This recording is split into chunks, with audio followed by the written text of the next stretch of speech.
Hey y'all, welcome back. Now I'm laughing because Ryan just did the creepy Joker face. If you guys have not seen the Joker, or not, sorry, it's just Joker, definitely go see it. It was super weird, but awesome, and Joaquin Phoenix was perfect for that. It was definitely, it's not like a normal comic book movie at all. Like it's literally just like an origin story, but it has nothing to do really with the comic in general. So it was very just like real life movie-esque. Definitely suggest. Anyways, hi, I'm Lauren, owner of Team LoCoFit, joined with Ryan, who's not the Joker, but was making that face, our training director. And if you guys are just listening, you're like, what in God's name is she talking about? And then assistant coaches, Jillian, Karina, and Lauren, aka Blonde. So we were here today to talk about an interesting topic, something that I didn't really know about how I would ever talk about this, or it would be like something that I would use with clients, or just kind of really, I just wasn't really sure how this would ever play out. But looking back over the past few years, I'm really excited that kind of, people have influenced me to think about these topics, and which we'll get into, and then also just through trial and error with clients, kind of learning this. So the topic is transitioning away from tracking. And so this is extremely nuanced. This does not mean that you should just listen to this and stop tracking your macros completely. That is not what we are suggesting whatsoever. So please listen to this in the entirety so we can kind of cover, as much as possible within this time frame. And, we might even have to do a part 2 if we think of other stuff. So just kind of as a background, tracking macros, if you guys are not familiar, is tracking your carbs, protein, and fat. And a lot of people, basically a few years ago, everything was clean eating, meal plan, bro. You're either eating clean or you're not, and it was focusing on foods themselves, and not necessarily the quantities. But then flexible dieting came around, macros group, and they basically said, hey, no, doesn't matter what you eat, it just matters if they tally up to these certain numbers. So then the pendulum swung completely the other way, and then you saw people going from eating, chicken and broccoli and rice to eating Pop-Tarts and protein shakes, and that was, quote unquote equivalent. And now I would say that the pendulum has semi-swung back to the middle, and that most people are a lot more educated with tracking macros than they used to be. And it's not about how much shit food can I fit into my totals. However, the reason that flexible dieting started and was supposedly this great thing was that because it was a flexible diet. It was less rigid than, say, a meal plan or eating off of a set list of foods. This is regardless of if you were a bodybuilder or not. This is just something that people were like, hey, you can, eat the foods that you enjoy and, kind of have your cake and eat it too, right? It was really like should have been the tagline for It Fits Your Macros. However, like most things, it can be taken to the extreme, and there are plenty of downsides to tracking macros that people completely ignored. So even when I first was in this camp, I didn't think about these things either, and this has only really taken place now that I've been doing this for years and coaching people, and I've really dug through the literature. So if you go into, I'm going to take the stance of this on kind of the literature side of things, because I did do my entire research project on this. So if you look at flexible and rigid dieting in the literature, as far as like scientific peer-reviewed published papers, they are looking at the flexible or rigid restraint of dieting, right? So basically how much restraint you have. Everybody has restraint in their diet. There is a split, right? And it's okay. Do you have a flexible restraint or a rigid restraint? There's a ton of good research on this. You guys can check it out. Just, PubMed that shit. Actually, I like Google Scholar better. Anyways, so basically people saw, oh, well, a flexible diet is, should be flexible restraint. And actually, I was one of those people who thought that as well. Thankfully, we had not published my research paper, and we have just added to it now and are going to publish it now. And I've actually been able to add more to it since then. But we basically looked at flexible dieting as flexible restraint, and rigid dieting would be, oh, this is a meal plan or a set list of foods. But really, in the reality is that over time, I've seen a very, very clear distinction of people. Yes, a meal plan is probably the most rigid aspect of dieting that you could have, or a list of foods you can only eat. Tracking your macros kind of comes next. It is more flexible, but it is still kind of rigid. And then the next kind of group is just true flexible restraint, to where you understand portions, you understand foods, and you have a good relationship with them, and you know how much you're eating, but it's not necessarily tied to these 3 numbers, because we've seen a lot of negatives with the obsession over hitting the 3 numbers perfectly, really to the point where people actually lose their hunger signals. They lose any concept of healthy eating, and they just completely throw that out the window. They're like, oh, I'll eat lettuce earlier so then I can eat a burger tonight. And while sometimes that's fine, like obviously if you're going to have a burger, you should probably eat a little bit lighter earlier, but this disregard to just healthy eating habits altogether is really kind of the biggest downside that we've seen with tracking over the years. So something that I've started implementing with more clients is honestly just being more of okay, we're tracking some days, and then other days we're having more intuitive days, which we can go over that because that kind of gets a bad rap as well. And kind of having more like, hey, we're going to have an untracked meal. We're going to have a whole untracked day. We're still going to have healthy habits though, but kind of just coaching habits and macros and kind of blending the two.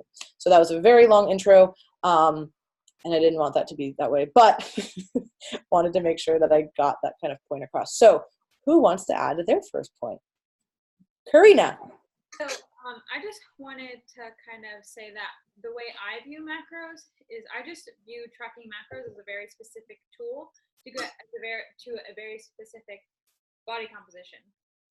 For the most part, I do not think that tracking your macros is a way of life for the rest of your life. If you cannot, not live by the scale, I don't think that's healthy either. So say for clients who are trying to get very lean but trying to maintain all of their hard-earned muscle, yes, that's where tracking is a very valuable tool. However, say the stage is not the goal, or you're not really like going after any specific body composition goal, you're happy where you are, but you still cannot find yourself not living by the scale and weighing things gram by gram. The goal would then be to move away from that and use your judgment for portion sizes, food quality, to how to kind of intuitively feed yourself. And I do see, because I personally went through not being able to tell if I was hungry or not, or when to stop eating, because I was constantly living by numbers. Even if I wasn't like trying to compete or make a certain weight class for powerlifting, when I used to do that, I remember going from I went from a clean eating plan, then discovered flexible dieting, and then went the opposite way, like Lauren said, was literally just trying to eat as many Pop-Tarts and Skinny Cow ice cream sandwiches as I possibly could, hoarding them for one meal, just like, whatever food, timing, nutrition, nutrients didn't matter. But then I was like also borderline diabetic back then. So that's where you definitely do have to kind of find a balance between tracking, getting a good foundation of food quality, and then possibly moving away, depending what your goal is, from tracking, and kind of having good judgment with food quality and portion size. But I mean, yeah, I see that with clients all the time too, who had spent like years and years tracking and don't know how to not eat by macronutrient targets.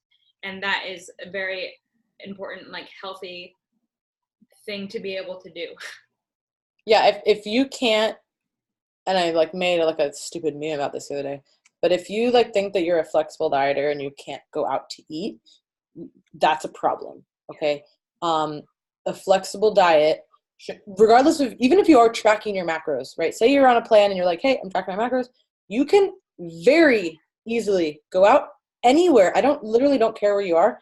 You can make something work, right? You can estimate, you can eyeball. So I think that, so basically when this like pathologizes is that people literally are like, unless I know exactly what's in it and I can weigh it in my scale, this and that, I've just fucking ruined everything. And then they either don't eat or they overeat. Like there's always two responses. Like people either like, oh, I don't know what's in it, I'm not going to eat it, or fuck it, I'm just going to eat everything. And it throws them into like this mental tailspin. And it's like, wait, no. The whole point of this was that so we had a little more flexibility with our choices, but then we could actually use that for a lifestyle. It didn't mean that like now you basically have to only eat these certain foods at your house with your scale. Otherwise you're completely crippled. And I see this all the time when I add in untracked meals with clients. Because I'm not just going to be like, hey, you been tracking macros for a while? Whatever. Like that doesn't work. So we have to kind of gradually work it in, right? Hey, let's start with one untracked meal. Some people are very resistant, like very, like, I'm fine tracking. I'm like, I don't care that you're fine tracking. That's not the point. And you don't even have to go out, because then people say, oh, untracked meal? Okay, got to go slam 18 beers and 50 wings and get 6 pints of ice cream. No, That's not why we're doing this. I mean, like, I mean, whatever, if you want to do that. Hell yeah, brother. Um, Probably not the best idea. You can literally have an untracked meal at your house. Like, I don't care where it is. It's just the point of, hey, I'm going to eat this meal and I'm not going to track it. So, and then eventually the goal, of course, is to move from a meal to maybe 2 meals a week to maybe even a day or two out of the whole week where you're, you know, just enjoying living life and you still have these habits that you've built up, which I think is the really key part that people sometimes miss. Like you said, Karina, when you've been tracking for so long and then you can't live without these certain numbers, what are your habits? Like, how many meals are you eating? Are you having protein on a consistent basis? Are you having fruits and vegetables? Like, link back to our last episode where people literally don't eat fruits and vegetables. So, you know, what is your diet comprised of and what are your actual habits that you're using while you're tracking? Yeah. And to kind of piggyback off of what both of you said, you know, tracking is a tool at the end of the day. You know, you're going to learn what portion sizes are. You're going to learn how much you really need in a meal.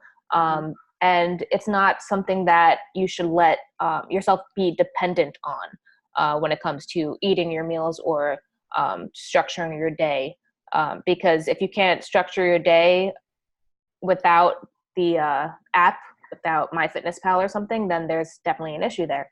And to kind of transition into this idea of like intuitive days or intuitive eating, intuitive meals, I don't think you can really truly, you know, have an intuitive meal unless you've tracked already. And really like learn the tool and learn the ropes of that, because otherwise, you know, if I was intuitively eating when I started this whole thing, I'd intuitively eat the amount of like a football player. So, and that's what you were doing, right? Which is when you started getting into this, you were overweight because you were eating too much shit food. Yeah. So when I didn't even know what I was eating, I was just eating what I wanted. Obviously I was overweight for a reason. So you're not going to really truly intuitively eat or get the benefits of that untracked meal unless you've spent some time tracking and learning those tools from tracking your macros. And I myself I use this with my clients as well, because I spent maybe 2 or 3 months at the beginning of the year not tracking at all, where, you know, I could easily do that since I've been tracking for quite some time.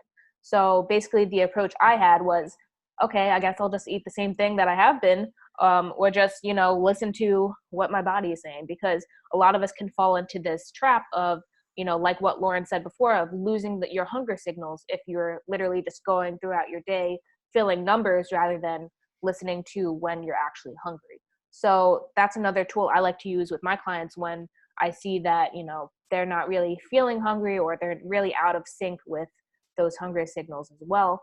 And it could be pretty daunting, but if you've tracked macros for some amount of time, it should be pretty simple to copy paste and get an idea of what you really need since you've been tracking for a while. And let me add one thing, Lauren, just to piggyback off that before you go down like a different route. Just because you're not necessarily tracking macros doesn't mean that we're tracking nothing. So I think a lot of people will initially hear that and say, okay, maybe we transition out of tracking, you know, whether it's a day or two, or maybe even most of the week, like who knows, right? And then people go, oh, then what are we going to track? Because a lot of people that we work with and most people who are signing up for coaching are most likely very analytical people who are number driven, right? So they want, that doesn't mean that we've changed nothing else besides we can still track body weight, sleep, weight, like measurements, water. We can track all the behaviors that you're doing. So instead of maybe tracking numbers, you could actually just track behaviors and say, hey, we need to make sure that we hit these 3 food behaviors every day. We're still taking care of all the other stuff that we normally take care of every week with your check-in. Hunger, training, satiety, mentally, blah, blah, blah, all these other things that we can change. But now instead of tracking at 3 numbers, we're tracking 3 habits on certain days. So I think that some people are very resistant to the not tracking because they have become, like I said, attached to those numbers. But then they also are analytical people who are like, hey, but I want to make sure that I'm doing stuff right. So I still want to track. Doesn't mean that we're just falling off the deep end, which I think is why you really should have a solid foundation of tracking before you can even get to this place. Because again, if you're just, I want to be intuitive eating, or intuitive eating what? Ice cream all day? Or, because that's what I would do. So there's, you know, yes, but not delights, like real ice cream. So there would be, yeah, you're right. there has to be a progression, right? So just because you're not tracking maybe your macros every single day doesn't mean that you stop tracking at all. And we can just track habits instead. So Lauren, go. I love how you did this with the finger. Anybody who's I was watching, like, he was like, hold on. Got your nose. so what I was going to say kind of actually goes off of what Lauren was just saying, which first of all, Sorry. if you are a competitor, you're tracking down to the gram, your shit's together, you're nailing it. Okay. Obviously. Yes. But I have clients that will check in with me and be like, my macros weren't totally on point this week, but like I really wasn't hungry this day for this reason, or I felt extra hungry on this day for this reason. And I think sometimes in their mind that means that they failed because they didn't hit things precisely. But my response is always, this is for the person that's not on comp prep, that's in an off season, or maybe we're just doing reverse or something. My response is, that's awesome. That's a 10 out of 10 for you for adherence today because you listened to your hunger signals, you listened to your body. And so many people don't know how to do that. And to go off of that, you cannot, for the most part, go from religiously tracking macros to intuitive eating appropriately, and I air quote if you can't see us, in one day. Absolutely not. It's probably going to feel a little out of control at first. Even if we kind of try to structure the first initial untracked situation as untracked dinner, that way there's a little less chance of the person to go overboard because they've eaten mindfully throughout the day and then their last meal is the one that they're able to have untracked. But that's still, the first couple of times you do that after tracking diligently for however long it was, and especially if you're somebody that's coming out of a prep and this is like your first run at an untracked meal, that might feel out of control for a while, and that is okay because you do lose your hunger signals. That's part of the physiological process that occurs when you are dieting to that level of restriction. And then I also want to talk about the psychological component. So even if you weren't dieting for show, but you were sticking to macros religiously for weight loss, and say you had like a cheat meal on the weekend or a refeed day on the weekend and you were living for that day because that is your day to like go ape because you're so restrictive, you're still going to have these similar trials and errors as somebody that was dieting down for a show. And I don't want people to get discouraged and think that they're never going to be able to eat intuitively and therefore they revert back to tracking, because you know how many times I've done that. Like I can speak this from personal experience, and The example's actually me. Yeah, I am the person in this example. I actually did this though with my last competition prep. I messaged Lauren after one of my check-ins and I was like, I'm just going intuitive. And she let me do it due to my background and I was okay.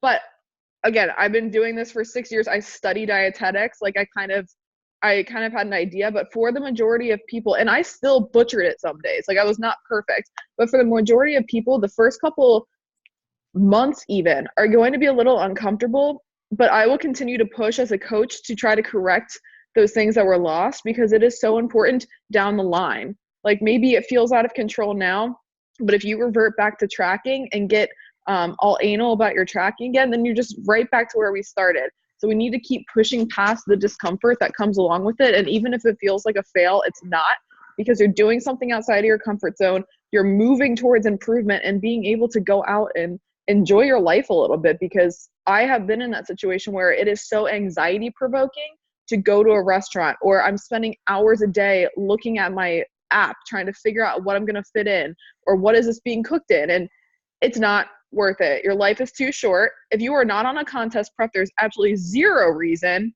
for any of these things to be in your head. So yeah, that's kind of my take. Like, to wrap up that, it's okay if it's not perfect, but it is necessary. You need to be able to intuitively eat. You need to know your hunger signals. You need to stop looking at the clock every 3 hours, and that's what tells you to eat. And yeah, and it's hard. Rant over.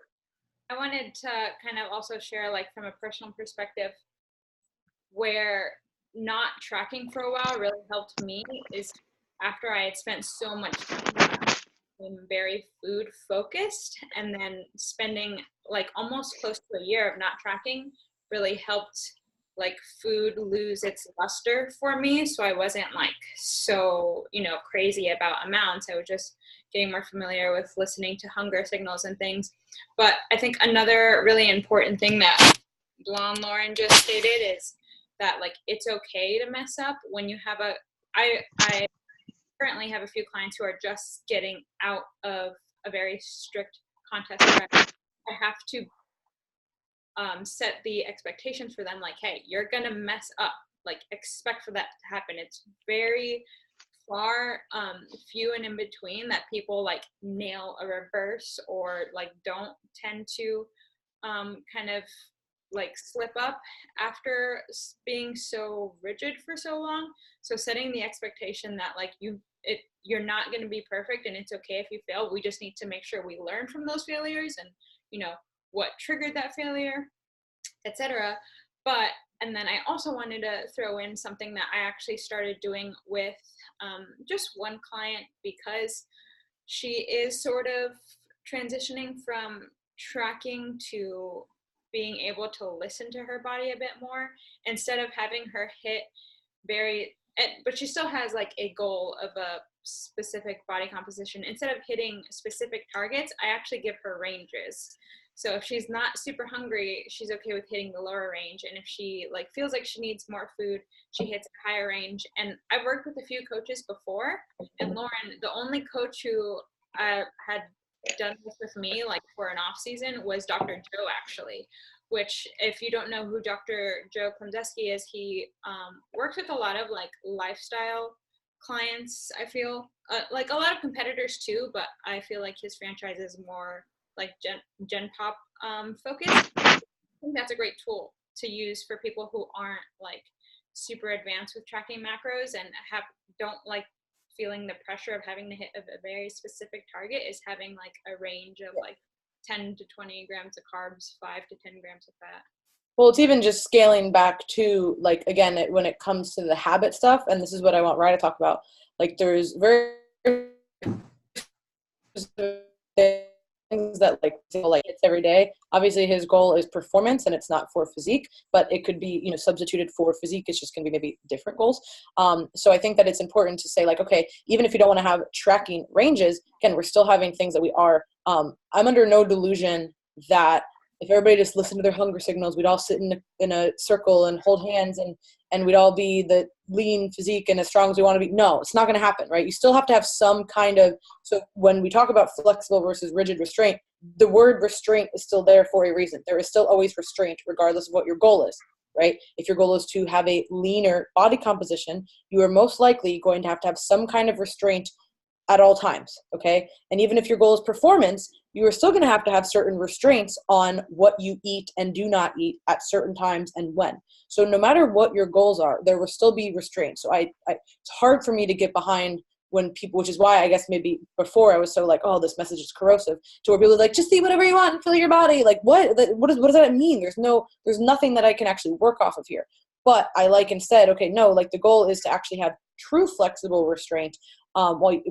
Restraint, but it is a lot different than rigid nature and the psychological detriments that come along with that. So, Ryan, do you want to like talk about kind of like how your diet, like the basically what I'm talking about is like not your whole diet because everything you really. What do I do? What do I do? You tell me.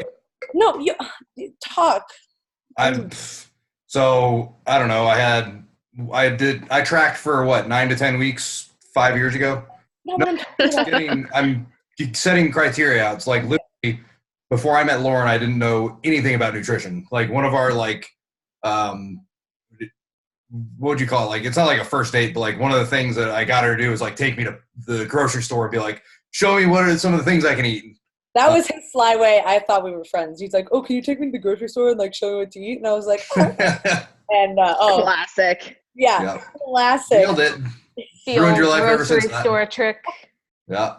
So I knew nothing. A couple of years later, we decided that I was going to diet for a competition. So I think I tracked for 9 to 10 weeks, like very rigidly. And I do remember catching myself like obsessing with the numbers or like making sure I was trying to hit them like on point, because such a part of, or like what I've taken from powerlifting. Like I'm very based on like percentages and like numbers, and I know what weights I need to hit and all this stuff. So applying that same thinking style to tracking was just very natural transition to me. And I definitely felt towards the end, knew that wasn't good for me, because I know the headspace that I was in, and I knew that wasn't something that was going to be beneficial in the long run for me, because I'd already learned what I needed to learn from it. I understood what carbs were. I understood how much I was eating in a serving. I knew how much protein I needed to actually eat to like in order to get around 1 gram per pound of body weight. So I learned a lot of things via making sure that I did 9 or 10 weeks of being uncomfortable and learning these a new tool to me. And now I haven't done 9 or 10 weeks was very augmented though, because you've already been like, you're kind of submersed in this. So like for people listening, don't expect that it's only going to take 10 weeks to understand food, because Ryan, that was not your first like introduction to like understanding food. Like it was your first introduction to tracking hardcore, but you still understood other stuff. So like, so here's what I understood. In order to get huge, I needed to eat a lot of food and to eat a lot of carbs and protein. And that's what I understood. And I knew that I could always put on about 10 pounds a year if I crushed food how I was supposed to. So that was my understanding of food since like sophomore year in high school. So I had like a little bit of a background, a specific background in understanding context dependent. It was always just eat. And that concept works well for me still, but now I have a better set of habits that I wouldn't have had if I hadn't have had that experience with tracking. So tracking allows me to I still weigh out like how much rice I'm eating per day. I still weigh out how much meat I'm eating per day. I try and get my vegetables in, and I have habits that are built off of just something that I do routinely in my everyday life.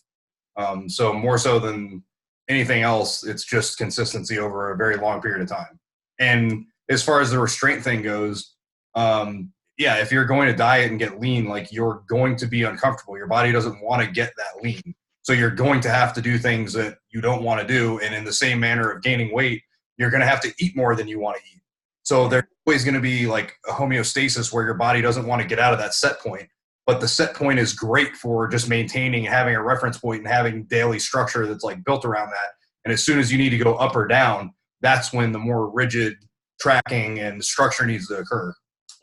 And that's why going through these periods, I think, is really helpful, and understanding that it's okay to fluctuate between, hey, I'm tracking very, very rigidly right now for certain goals, whether it's to lose weight or gain weight, or even just get back to a certain maintenance, because you might have lost touch with that. You might have kind of underate for a while, and then you're like, hey, kind of need to start tracking again so I can see where I'm at, or like, hey, I've been just my weight's been creeping up and I just don't like it. I need to kind of bring it back down. So it's okay to like intertwine these periods of like, hey, I'm going to track pretty rigidly, then like, oh, I'm going to back off it a little bit, then hey, I'm going to be very flexible. And this is a very like fluid and dynamic thing, which I think is important, and it's hard for a lot of people to understand, especially if they're newer to it. And I would say that obviously most people who are listening, for the most part, are trying to back up. Maybe not just people listening, people who are listening, or maybe people that are listening who they're helping. A lot of people need to lose weight. Obviously, there's a lot of people who are overweight and unhealthy. So it's hard, especially when somebody has had all these unhealthy habits, to just say like, hey, well, you just need to learn some healthy habits and like, just be really flexible. It's like, what? Like my whole life, I've just been doing this one thing. How do I change it now? So I think that there has to be some kind of period, whether it's tracking, whether it's measuring, whatever, or having these very stringent targets are, you have to instill these habits in some way. So this is obviously a really interesting topic. And I think there's like multiple ways that we can, you can take it. And I think every individual is going to be, that's where coaching comes in, or just nuanced, consulting, whatever it might be, comes in, because it is not a one size fits all approach. But I do just want people to understand that true flexible dieting and true flexible restraint does not mean that you need to track macros for the rest of your life, but you do need to track some kind of habits and still have those in place. Because if you completely go from tracking to I'm doing nothing, I'm just eating whatever I want all the time, that's also not going to be advantageous, not only for your physique or your strength goals, but really for your health as well. There has to be again, can't have your cake and eat it too. I'm really sorry, but I've never found one way to have all of that. So when you hear people saying, and again, I mentioned in the beginning, Eric Helms has been really big on talking about this recently. And so when you hear him say like, hey, you should maybe be a little more flexible and transition away from tracking so much, he's not saying go eat whatever you want. He's very structured with what he eats. He's very structured with understanding how much to eat. He's not just over consuming food just for the fuck of it because he's not tracking it.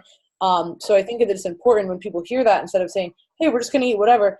No. We're just transitioning to being a healthy person with healthy habits, where I do think that can be lost sometimes with people when they track too rigidly for too long. They no longer have healthy habits. They now have just 3 numbers on a pedestal. So I think this is a topic that needs to be talked about, obviously, more and differently, and there's so many ways that we can apply this. So if you guys enjoyed this or have any other questions, please let us know. All of us have different interpretations and different ways we like to use it, which I think is cool and unique. So please make sure to reach out if you have any further questions about this, and just understand that this is going to be a process that you or your clients are going to have to go through that will be challenging, but ultimately the goal is to, hey, like, how can I have lifelong habits to where I'm basically not going through periods of tracking and I'm really on point, to then periods of just overeating and, you know, almost as like forced obesity rebound, and the mental side effects that come with it as well when you don't know how to eat, air quotes, you can't see me, without tracking. So if you guys have anything else to add? No, I think that was good. I think this is really important. Yeah. It needs to be talked about more.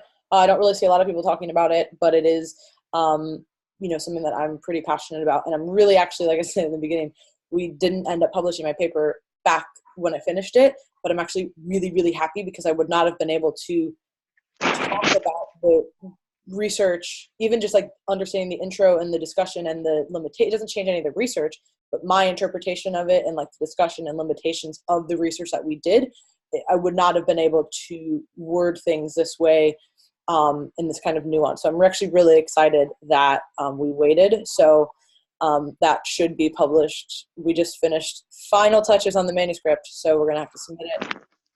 Fingers crossed it'll be out soonish. But that the whole academic process, if anybody doesn't know, for peer reviewing stuff is a literal nightmare. So we'll see how long that takes. But like I said, if you guys have any questions, please let us know. If you have not already subscribed and left us a review, we would greatly appreciate it. Share it with everybody. Make sure that this message is getting out there ultimately is our goal. So thank you guys so much for tuning in, and we'll catch you next time. Bye. Bye.